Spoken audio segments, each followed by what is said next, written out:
우상 숭배라는 것은 하나님에 대한 오해와 불신에서부터 시작된다라는 것을 우리는 알 필요가 있습니다. 첫 번째 인류였던 아담과 하와가 그랬습니다. 하나님은 그들을 위해서 에덴 동산을 만들어 주셨던 분이셔요. 에덴 동산의 모든 과실을 먹을 수 있도록 허락해 주셨어요. 그리고 생육하고 번성할 수 있는 복도 허락해 주셨고, 모든 것을 정복하고 다스릴 수 있는 그런 것들도 하나님 허락해 주셨어요. 그런데 사단은 아담과 하와에게 어떻게 하든지 하나님께서 우리에게 주신 축복들을 제한하는 것처럼 하나님을 오해하고 만들고 있어요. 또 선악을 분별할 수 있는 것을 잘못된 것처럼 표현하면서 하나님을 신뢰하지 못하도록, 오해하도록, 불신하도록 만든 것을 우리는 보게 되지요.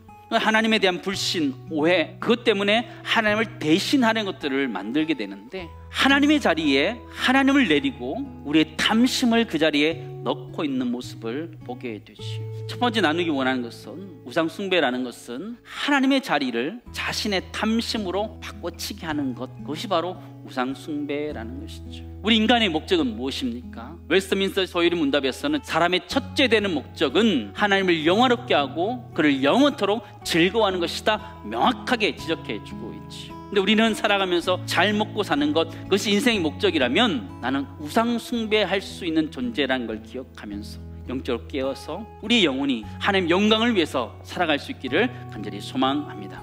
고대 근동에는 우상들이 참 많이 있었습니다. 그 당시에는 바알이라는 우상이 가장 유명한 대표적인 우상이었습니다. 유목생활과 농경생활했던 그들의 우기, 건기에 적절한 순환을 형상화해서 만든 것이 바알이다, 이렇게 이야기합니다. 오직 자신들의 만족을 위해서, 현실의 만족을 위해서 했던 것이죠.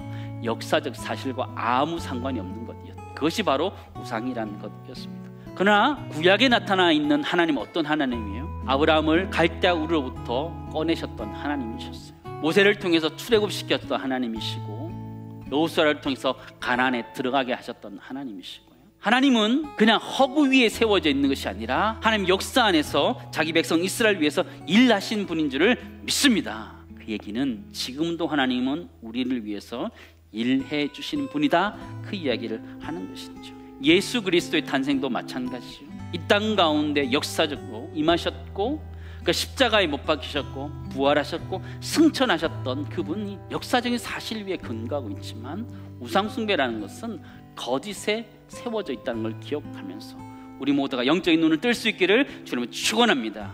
두 번째 나누기 원하는 것은요, 우상 숭배는 거짓에 근거하지만 하나님은 역사적인 사실에 근거하고 있다는 걸 기억하면서 우리의 신앙을 하나님 위에 세울 수 있기를 간절히 소망합니다. 출애굽기 32장에 보면 이스라엘 백성들이 출애굽한 다음에 모세가 하나님부터 말씀을 받기 위해 올라갔는데, 모세가 내려오는 것이 더디니까 불안해서 금송아지 우상을 만들게 됩니다. 1절에 보면 이스라엘 백성들은 자신들을 인도해 낼 신을 만들라, 이렇게 표현하고 있어요. 하나님은 이스라엘 백성들을 인도해 내셨던 분이셨어요. 애굽 땅에 10가지 재앙을 내리면서 이스라엘 백성들을 건져내셨던 분이에요. 건널 수 없는 홍해를 하나님 가르시고 마른 땅을 건너게 하셨던 분이 하나님이셨어요. 광야 생활할 동안에 만나와 메추라기를 먹이면서 살게 하셨던 분이 하나님이셨어요.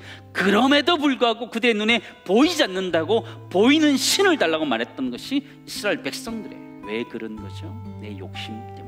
내가 필요할 때 언제든지 등장해야 되기 때문에 우리는 우상을 만드는 거죠. 그러나 하나님은 어떤 형상으로도 우리들 가운데 나타나지 않으셔요. 그냥 단순히 하나님은 우리에게 말씀으로만 찾아오셨어요. 하나님이 원하시는 것은 무엇일까요?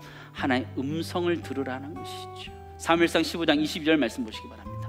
사무엘이 이르되 여호와께서 번제와 다른 제사를 그의 목소리를 청종하는 것을 좋아하신 것 같이 좋아하시겠느냐? 순종이 제사보다 낫고 듣는 것이 순양의 기름보다 낫다. 진정한 예배라는 것은 어떤 형상에 두는 것이 아니라 하나님의 말씀에 순종하는 것이 진정한 예배다, 우리가 말하게 되죠. 마지막 세 번째 나누기 원하는 것은요, 우상 숭배는 형상에 집착하게 만듭니다. 그러나 진정한 예배는 순종에 집중하게 만든다라는 것을 기억하면서 우리 모두가 하나님의 말씀에 귀 기울이고 그 말씀을 따라서 살아갈 수 있는 은혜가 우리 모두 있기를 간절히 소망합니다.